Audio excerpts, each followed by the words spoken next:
G'day, my name is Bruce Robertson and this is Parrot Philosophy, the channel in which I describe the pattern paradigm, a new, rigorous and exciting approach to philosophy. Welcome. In previous videos I have described in some detail the fundamentals of the pattern paradigm and how it is an accurate fit to the facts of the world. So now I want to show how the pattern paradigm can improve one's understanding of the world, and more specifically, to present responses and perhaps answers to many of the popular questions of philosophy. This will be a new series of videos. I have taken the questions from websites on the internet and will be taking them in no particular order. So let's get started. Today's questions are: the first one is, are humans innately good or evil? Now the answer to that question is going to depend to a great deal on what one considers to mean by the word good and the word evil. If one looks for a definition of it in a dictionary or something like that, a lot of the time all one gets is a circular description or definition of the word in terms of other words which go around in circles and do not relate to the real world. So I will be using the definitions of good and evil as good meaning creates happiness and evil creates unhappiness. The thing about happiness is that they can be directly related to the real world and are not just merely abstract words that belong only in a fantasy world. So, answering that question, are humans innately able to create happiness? Well, certainly they are. Where else can happiness come from? Humans are innately able to create happiness. And as such, one can simply conclude that humans are innately good. Question 2. Do humans need God to exist? Well, clearly in this case, God refers to the concept of God. Do humans need the concept of God to exist? Well, humans have existed for many hundreds of thousands of years, long before the concept of God was created.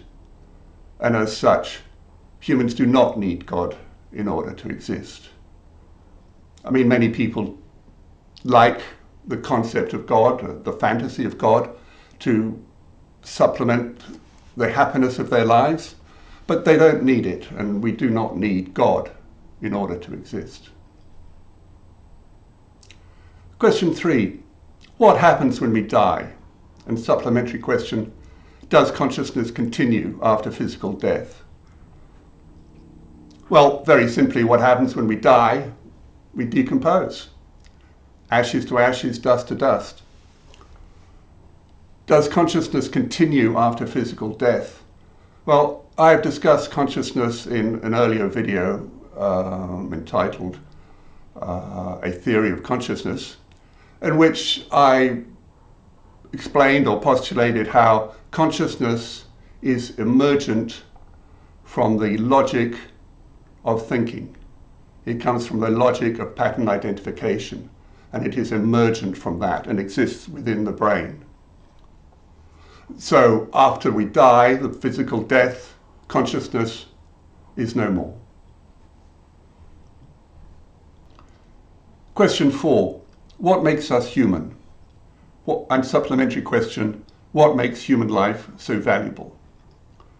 Well, what makes us human, again from evolution, is our genetic code and how that codes into phenotypes and arms, legs, brains, hearts, all that.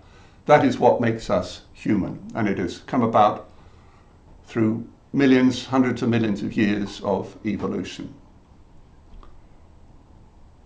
What makes human life so valuable? Well, it's all that we have. Without human life, we would have nothing.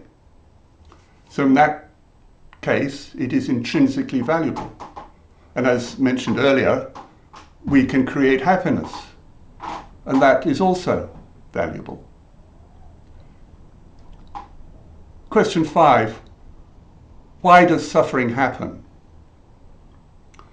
Well, again, it depends a little bit what you mean by suffering. When I think of suffering, I think of the emperor penguins in Antarctica, where the males for 2 months in the Antarctic winter stand around in the snow and the ice and the stormy cold winds, looking after their egg, while the mother of the egg has gone to the sea to look for fish. And I imagine there is not much worse than standing naked in Antarctica with winds and temperatures that can drop as low as minus 40 degrees. So any human suffering I would compare with that and would say it is probably to a much lesser degree than that.